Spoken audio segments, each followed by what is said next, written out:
ऐसा ज्याचा अनुभव विश्वदेव सत्यत्वे, ऐसा ज्याचा अनुभव विश्वदेव सत्यत्वे, देवतया जवळी असे पापनासे दर्शने।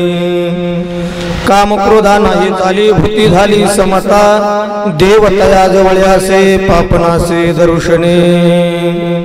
तुका म्हणे भेदाभेद, तुका म्हणे भेदाभेद गेला वाद खंडोनी, देवतया जवळी असे पापनासे दर्शने। नमस्तु रामाय सलक्ष्मणाय दिव्ये चतुष्षये जनकात्मजाय, नमोस्तु रुद्रेन्द्रयमानिलेभ्यो, नमोस्तु चंद्रार्कमरुद्गणेभ्यः।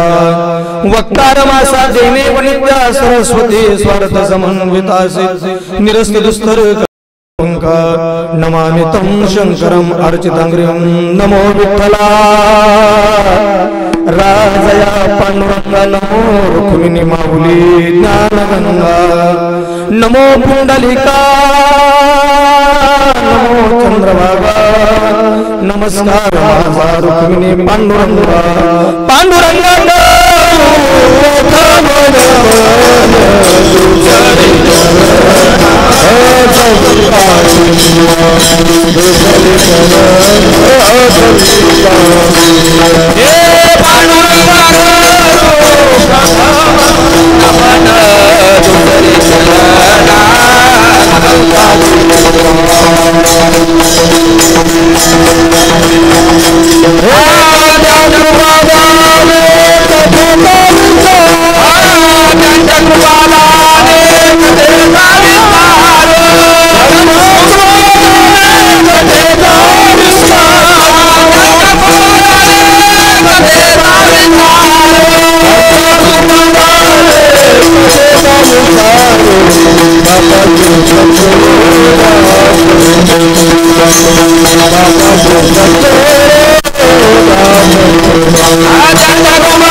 प्रथम नमन दुसरे चरण संतांची आत्म्याच्या कृपाने कथेचा विसरू बाबाजी सद्गुरुदास तुका।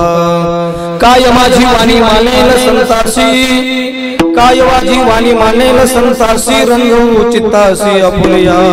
नमो तुकया ज्ञानदीपा, नमो सद्गुरु सच्चिदानंद रूपा, नमो सद्गुरु भक्त कल्याण मूर्ती, नमो सद्गुरु भास्करा पूर्णकीर्ती। मस्तक माझा पायावरी या वार करे संताचा, ज्ञानदेवं नमस्कृत्य नामदेवं तथैव च, एकनाथं पुनर्नत्वा तुकारामं तत्परं सेवे लागी सेवक झालो तुमच्या लागलो निज चरणा। राजमाता जिजाऊस करिता वंदन, करी स्वराज्याचे स्वप्न परिपूर्ण, तयासी करीतसे नमन प्रथम श्री चरण वंदितो। राहेरे मंदिरी वसे माझा राया, चरणासी अर्पितो अजन्मही काया। जगदीश्वरासी असी ओढली ज्याची ख्याती, प्रथम वंदितो तया शिव छत्रपती। ऐसा ज्याचा अनुभव विश्वदेव सत्यत्वे, देवतया जवळ्यासे पापनासे दर्शने। प्रस्तुत प्राप्त प्रसंगी संकीर्तन करता निवडलेला अभंग देवमान्य जगमान्य संत श्रेष्ठ श्रीमंत श्री जगद्गुरु तुकोबराय, ज्यांनी पंचम वेद निर्माण करून सर्वसामान्य माणसाचा माथा साफ व्हावा याच्याकरता 4092 प्रतिपादन अभंग 92 प्रतिपादन करून सुंदरपैकी सर्वसामान्य जनतेच्या समोर ठेवून आपलं अस्तित्व जगाला प्रगट करून दाखवलं की कसा असतो रे बाबांनो देव, आणि देवाच्या सानिध्यामध्ये माणसाने कसं एक रूप व्हावं याची इति कर्तव्यता संत श्रेष्ठ श्रीमंत श्री जगद्गुरु तुकोबराय या अभंगाच्या द्वारा प्रतिपादन करतायत. विठ्ठल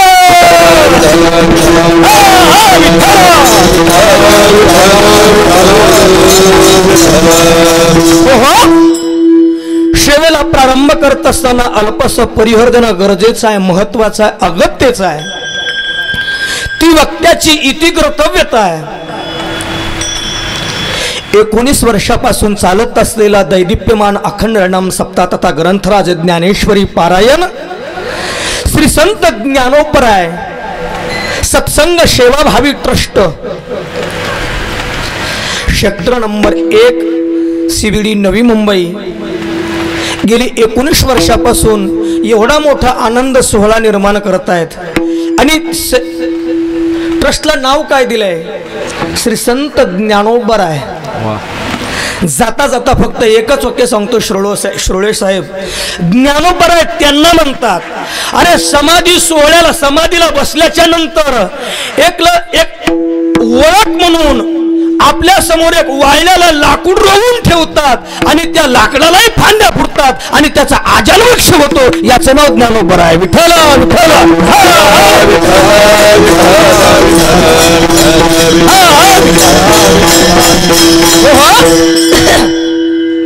ओलं लाकूड रावल्याच्या नंतर फांद्या फुटतील याच्यात नवल नाही हो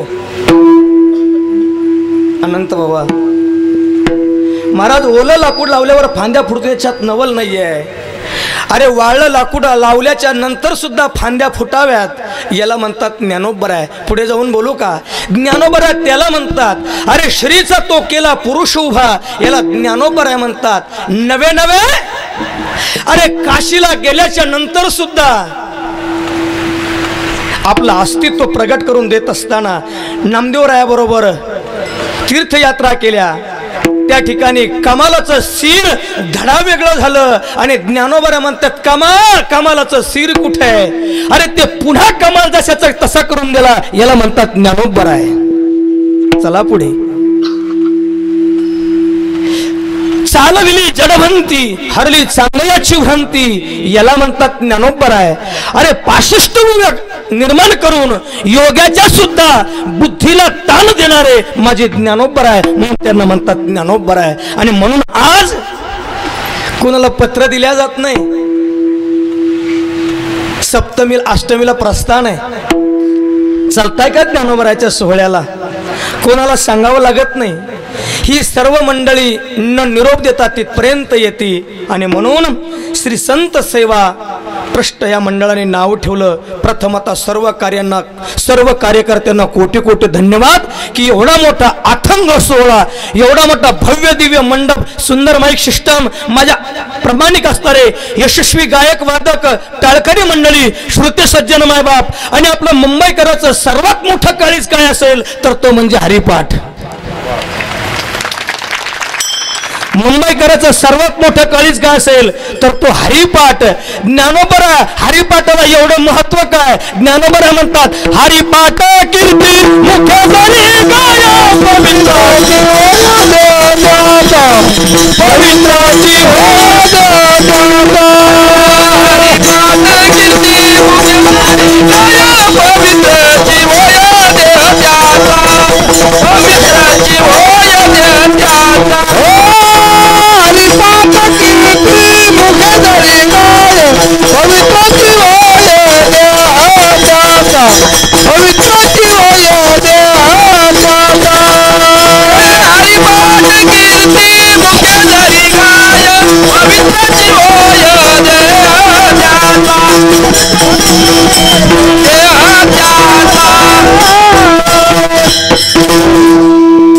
पुनश्च एकदा सेक्टर नंबर ही सर्व कार्यकर्ती मंडळी लय असती आनंदात, लय असती आनंदी, मला दिली कीर्तनाची संधी, इथं उतरली प्रति आळंदी. अरे हरिपाठाची माझ्या महिला मंडळी लय मोठ्या आहेत छंदी. आणि आता पंक्तीला झोडा बुंदी. विनोदाचा भाग नाही, वास्तव वादे. खूप आनंद वाटला. मी हरिपाठाच्या टायमाला आलो, असं वाटलं अरे करंट्या कपाळाच्या केशवा जर आजूर तासभर अगोदर आला असता तर नसता का रे हरिपाठात उड्या मारल्या माझ्या अनंत बाबा बरोबर. हा माझा जीव की प्राण सखा आहे महाराज. ह्या माणसाने मला मोठं केलं आळंदीमध्ये आमच्या कुंभार गुरुजी वारकरी शिक्षण संस्थेत. ज्यावेळेस मला पेटी नव्हती कपड्याची, या माणसाने स्वतःच्या खिशातले पैसे मोडून पेटी आणली महाराज. ह्या माणसाचे उपकार मी कधीही विसरू शकणार नाही. असे आदरणीय जोगदंड महाराज माझे ज्येष्ठ गुरुबंधू. त्याचबरोबर मी चाल ऐकली आणि शेवटी त्यांच्या कानामध्ये बोललो. मला राहवलं नाही. मला आज मिस्त्रींची आठवण आली. बोललो का नाही महाराज? मी त्यांच्या कानात बोललो. ही दिग्गज मंडळी आज प्रथमतः प्रातस्मरणीय पूज्यपाद श्री भवानी शंकरांना प्रथमतः भावपूर्ण श्रद्धांजली देणं महत्त्वाची आहे. भारतातला दिग्गज पखवाद्या गेली 2 दिवस झाली मावळलीत. त्यांचाच वारसा आणि वसा घेऊन आपले असणारे आदरणीय श्री प्रतापजी पाटील उर्फ दादा यांनी त्यांची परंपरा खूप या परिसरामध्ये जोपासली. त्याचबरोबर हे 2 पखवाद वादक ही सर्व टाळकरी मंडळी, गायक वादक सर्वांच्या पारणतमस्तक होतो. कोणाचे नाम निर्देश नाही करत, परंतु नावं घ्यावं किंवा घेऊ नये अशी ही मंडळी नाही. फक्त एकच आहे की परमार्थासाठी स्वच्छ अंतःकरणाने अंतःकरणपूर्वक परमार्थात उतरली आणि त्याचा लाभ झाल्याशिवाय राहणार नाही. याच्यापेक्षा दुसरं काहीच बोलू शकत नाही. ही त्याच्यातली इथे कर्तव्यता सांगेल. पुनश्च एकदा सर्व कार्यकर्ती मंडळी धावपळ करत असताना ज्यांनी मला आवर्जून पाचारण केलं, गेली 22 वर्षी मी ज्यांच्या सान्निध्यात आहे, आदरणीय परमपूज्य श्री भक्तिपरायण श्री ज्ञानेश्वर कृष्णाजी वाबळे पाटील अर्थात माऊली बाबा, दिंडी नंबर 86 यांच्या दिंडीमध्ये चालत असताना मला अनंत अशी मुंबईकरांची संगत झाली. त्यात प्रामुख्याने माझे परमार्थप्रेमी आदरणीय गुरुतुल्य गुरु समान श्री भक्तिपरायण श्री शिरोळे साहेब यांनी गेली 22 वर्ष झाली महाराज मला आतापर्यंत वारीच्या वाटाने 1 रुपया खर्च करू दिला नाही. मी नारदाच्या गादीवर खोटं बोलत नाही, मला खोटं बोलता येत नाही महाराज. आम्ही जवळजवळ 13 ते 14 विद्यार्थी असतो. सकाळी उठल्यापासून तर संध्याकाळपर्यंत माझ्या विद्यार्थ्यांना काय लागतंय, कारण यांच्यामुळं हरिपाठ आहे, यांच्यामुळं काकडा आहे, यांच्यामुळं वाटाचं भजन आहे. हे माझी लेकरं उपाशी राहू नये हे एकच अंतःकरणात माझे शिरोळे साहेब. सगळी दिंडी एकीकडे आहे आणि माझे शिरोळे साहेब एकीकडे आहे. आणि माझे वाबळे माऊली नेहमी म्हणतात की मला मुंबईमध्ये मोठं करणारे कोण असतील तर ते शिरोळे साहेब आहेत. आणि जाता जाता पुढे जाऊन सांगतो महाराज, आतापर्यंत जेवढं लागणारं तेल आहे 22 वर्षापासून तेवढे शिरोळे साहेबांचे. दुसरी गोष्ट सांगून जातो, काही कमी पडू द्या, जवळजवळ कमीत कमी मोठे पण नाही महाराज 30-35 हजार रुपये संघ आणतात. आणि माऊलीला म्हणतात माऊली कुठं कमी पडतं, फक्त हाक मारा. हा शिरोळे लय मोठा नाहीये, पण तुमच्या कृपेने अजून काही कमी नाही. कमी पडलं तर तिथं ज्ञानोबा राय देतील एवढी माझी शिरोळे साहेबांची श्रद्धा आहे. आणि शिरोळे साहेबाच्या सानिध्यामध्ये ही अथांग तेजस्वी आणि ओजस्वी कार्यकर्ते आज जॉईन झाले. कारण हे लवचुंबकासारखे एवढे चिटकले शिरोळे साहेबाशी एकमेकाशी जीवन कृतार्थ झाल्याशिवाय राहणार नाही. पुनश्च एकदा सर्वांच्या पारणतमस्तक होत असताना या ठिकाणी आदरणीय प्रेममूल्य आमच्या असणाऱ्या ब्रह्मकुमारी संप्रदायातील माझ्या भगिनी आज त्याही या ठिकाणी उपस्थित आहेत. तुम्हाला साष्टांग प्रणिपात ताईसाहेब. वा, तुम्ही हा संप्रदायाचा वारसा निवासा घेऊन निघाला. तुमच्याही पायावर नतमस्तक होत असताना सर्वांना ज्येष्ठांच्या श्रेष्ठांच्या पायावर नतमस्तक होतो. आणि माझ्या अल्पश सेवेला प्रारंभ करत असताना माझ्याकडे फक्त 48 मिनिटं राहिलेत. आणि 48 मिनिटांमध्ये मला बॉल थोडे आहेत आणि रन जास्त आहे. थोड्या बॉलमध्ये रन जास्त काढायचे. माझ्याबरोबर आमचे पनवेलकर मंडळी, माझे ताईसाहेब, माझे असणारे मेवणी सर्व मंडळी इथपर्यंत आली. पुनश्च एकदा सर्वांच्या पार नतमस्तक. एकच संकल्पना, अकल्प आयुष्य व्हावे तया कुळा आणि माझी आस कळा हरीच्या दासा एवढी विनंती करून पुनश्च एकदा सर्व कार्यांना कार्यकर्त्यांना आणि ज्यांच्या मुखारविंदातून श्री संत कथा चालू आहे ते आदरणीय माझे ज्येष्ठ गुरुबंधू श्री हरिभक्तीपरायण अनंत महाराज जोगदंड. तुम्ही माझी महाराज स्तुती केली, मला याचं वाईट वाटलं की माझे तुम्ही मित्र आहात. मी तुमचा मित्र नाही महाराज, तुम्ही माझे ज्येष्ठ गुरुबंधू आहात आणि ज्येष्ठ गुरुबंधू हे पित्या समान असतात. हा वारकरी संप्रदायाचा शिष्टाचार आहे, ही वारकरी संप्रदायाची परंपरा आहे आणि म्हणून मी शिरोळे साहेबांना सुद्धा त्या स्थानी मानतो. आणि पुनश्च एकदा दिंडी नंबर 86च्या वतीने सर्वांच्या पारण्यात मस्तक होतो. मस्तक माझा पायावरी या वारकरी संतांच्या, श्री संताची माता चरणावरी, संताची माता चरणावरी, संताची माता चरणावरी, संताची माता